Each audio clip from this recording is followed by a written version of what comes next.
Assalamualaikum warahmatullahi wabarakatuh.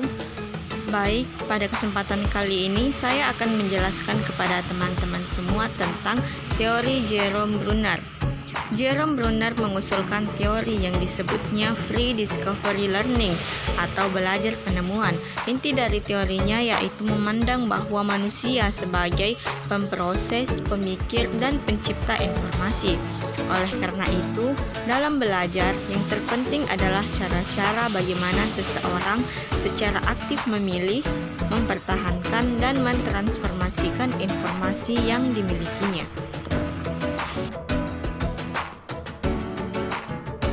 Assalamualaikum warahmatullahi wabarakatuh.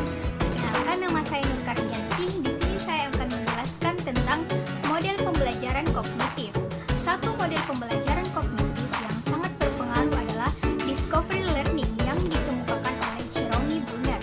Menurutnya, peran guru adalah menciptakan situasi belajar sedemikian rupa agar siswa dapat belajar berdasarkan apa yang mereka miliki, bukan memberikan paket informasi. Bruner mengusulkan seharusnya siswa belajar dengan terlibat secara aktif dengan konsep-konsep atau prinsip-prinsip di mana mereka harus didorong untuk memiliki pengalaman-pengalaman dan melakukan eksperimen-eksperimen yang memungkinkan mereka menemukan sendiri konsep dan prinsip-prinsip tersebut. Discovery learning terjadi apabila siswa dihadapkan pada situasi-situasi problem yang menuntut mereka untuk menemukan konsep-konsep esensial dari suatu pelajaran.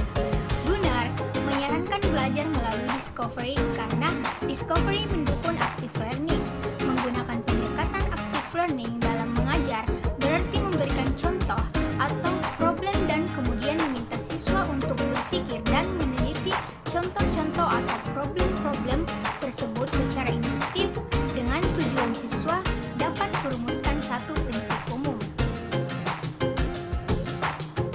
Pada kesempatan kali ini, saya akan membahas mengenai metode dan tujuan.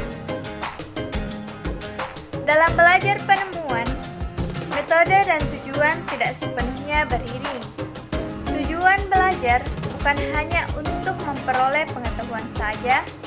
Tujuan belajar sepenuhnya ialah untuk memperoleh pengetahuan dengan suatu cara yang dapat melatih kemampuan intelektual siswa dan merangsang keingintahuan mereka dan memotivasi kemampuan mereka. Inilah yang dimaksud dengan memperoleh pengetahuan melalui belajar penemuan. Penerapan pada teori Bruner ini seringkali dikenal dengan nama discovery learning, yang pada penerapannya meliputi pembelajaran berbasis lingkungan yang dilakukan agar anak mempunyai rasa peduli terhadap lingkungan sekitarnya, yang pada prosesnya langsung dilakukan di luar ruangan agar anak dapat langsung bersosialisasi dan menyesuaikan diri dengan lingkungannya. Yang kedua, yaitu pembelajaran berbasis percobaan. Dalam hal ini dapat dilakukan beberapa eksperimen sederhana untuk mengolah cara berpikir dan kognitif anak, seperti halnya percampuran warna, pengurutan balok dengan berbagai ukuran dan menyusun manik-manik warna atau bentuknya. Selanjutnya adalah pemecahan masalah yang dilakukan dengan cara yang mudah dilakukan oleh anak, seperti mencocokkan gambar binatang dengan makanan atau habitatnya.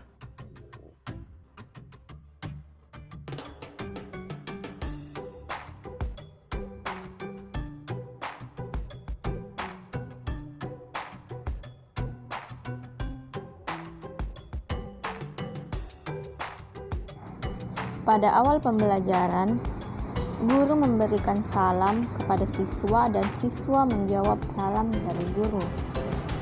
Selanjutnya, guru memberikan motivasi untuk memberikan semangat kepada siswa. Setelah memberikan motivasi, guru memeriksa kehadiran siswa.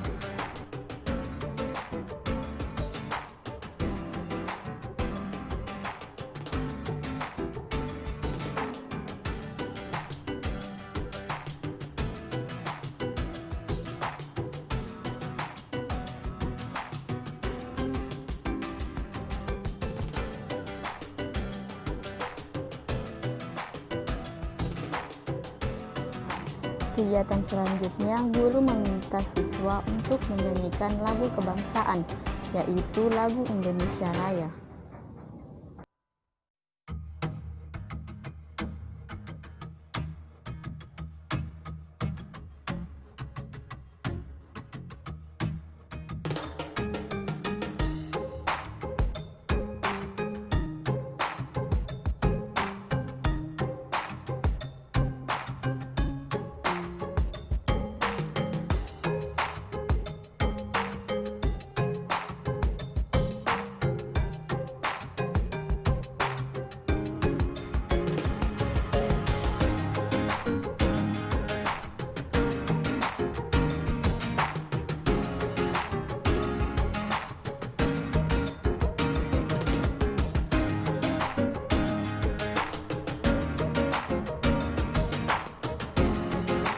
Setelah menyanyikan lagu Indonesia Raya, guru memberikan bayangan tentang materi yang akan dipelajari pada hari ini.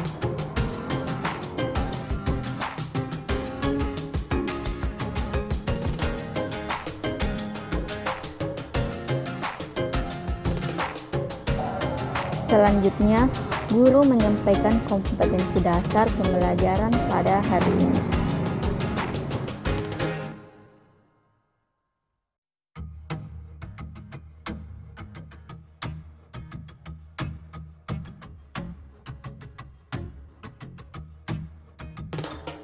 Setelah menyampaikan kompetensi dasar pembelajaran, guru menyampaikan tujuan pembelajaran yang akan dipelajari.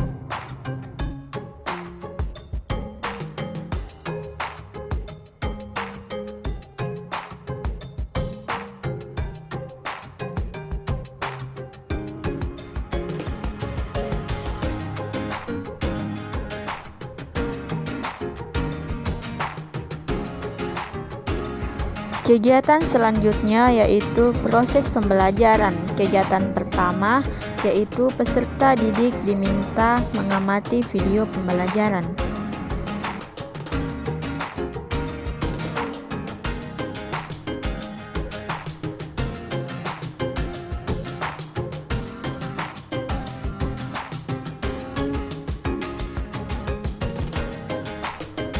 Kegiatan selanjutnya yaitu problem statement atau pernyataan dan identifikasi masalah. Pada tahap ini, pendidik memberikan kesempatan kepada peserta didik untuk mengidentifikasi sebanyak-banyaknya tentang materi pembelajaran.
Selanjutnya, guru memerintahkan peserta didik agar membentuk kelompok.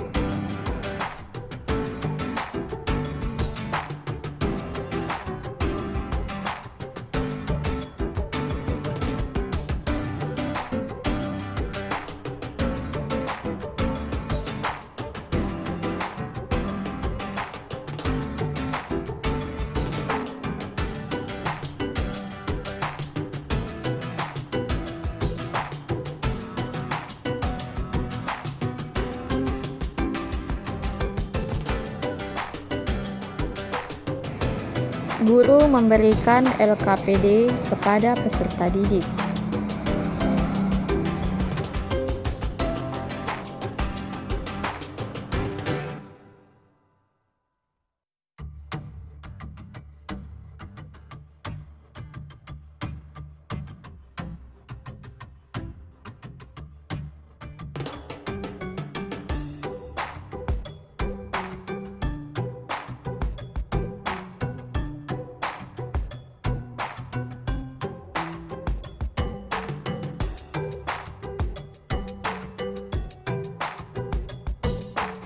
Kegiatan selanjutnya adalah data collection atau pengumpulan data. Pada tahap ini, pendidik memberikan kesempatan kepada peserta didik untuk mengumpulkan informasi sebanyak-banyaknya untuk membuktikan benar tidaknya hipotesis materi yang dipelajari dengan cara membaca literatur, mengamati objek, dan lain-lain. Pada pengumpulan data ini, guru memantau dan menilai jalannya kegiatan kelompok. Selanjutnya adalah data processing atau pengolahan data. Pada tahap ini, semua informasi yang telah diperoleh peserta didik diolah melalui wawancara, observasi, dan lain-lain, kemudian ditafsirkan. Pada pengolahan data ini, guru memantau dan menilai jalannya kegiatan kelompok.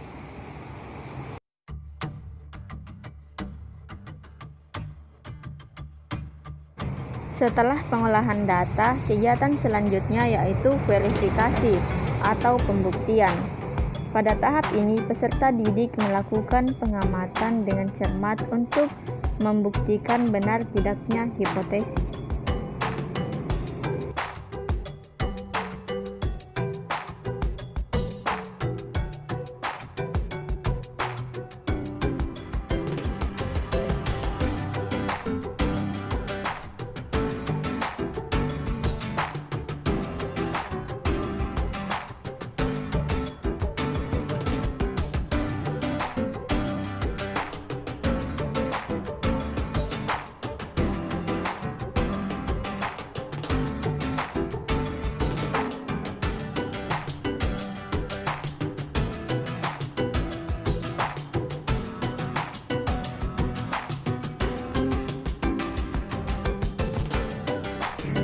Setelah pembuktian, kegiatan selanjutnya yaitu menarik kesimpulan atau generalisasi. Pada tahap ini, peserta didik membuat kesimpulan yang dapat dijadikan prinsip umum dan berlaku untuk semua kejadian atau masalah yang sama dengan memerhatikan hasil verifikasi.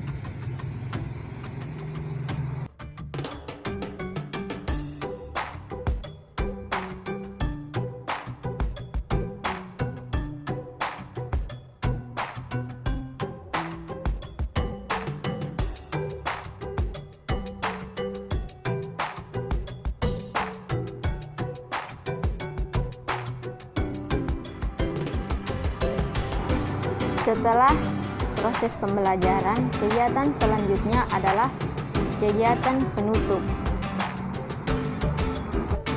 Selanjutnya, guru meminta refleksi dari peserta didik, yaitu menyimpulkan apa yang dipelajari pada hari ini.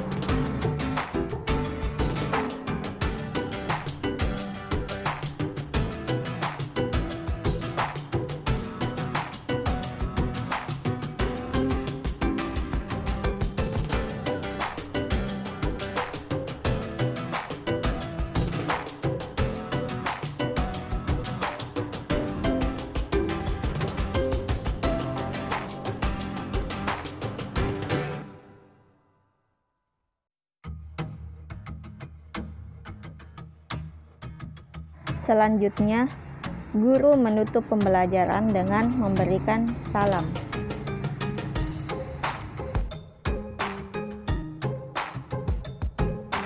Perkenalkan, nama saya Ria Sutiamzah. Di sini saya akan menjelaskan bagian kriteria penilaian proses pembelajaran kognitif. Kriteria penilaian ditentukan oleh seseorang pengajar atau dasar kemampuan peserta didiknya. Penilaian pembelajaran dilakukan selama proses pembelajaran berlangsung. hingga materi yang disampaikan habis. Penilaian hasil belajar didasarkan pada A. Sahih, didasarkan pada data yang mencerminkan kemampuan yang akan diukur. Bagian B. Objektif, menggunakan prosedur dan kriteria penilaian yang jelas. Bagian C.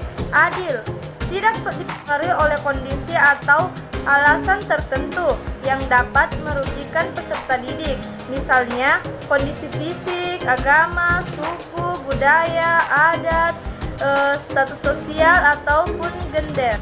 Bagian D. Terpadu, tidak terpisahkan dari kegiatan pembelajaran. Bagian E. Terbuka, prosedur, kriteria, dan dasar pengambilan keputusan yang digunakan dalam penilaian harus diketahui oleh pihak yang berkepentingan. Bagian F. Menyeluruh dan berkesinambungan, dalam arti semua indikator ditagih, kemudian hasilnya dianalisis untuk menentukan kompetensi dasar yang telah dimiliki belum serta mengetahui kesulitan peserta didik. Bagian G. Sistematis, terencana, bertahap, dan mengikuti langkah-langkah baku. Bagian H. Beracun, kriteria, menilai apa yang bisa dilakukan peserta didik setelah mengikuti proses pembelajaran dan bukan untuk menentukan posisi atau ranking seseorang terhadap kelompoknya. Bagian I. Akuntabel, dapat dipertanggungjawabkan.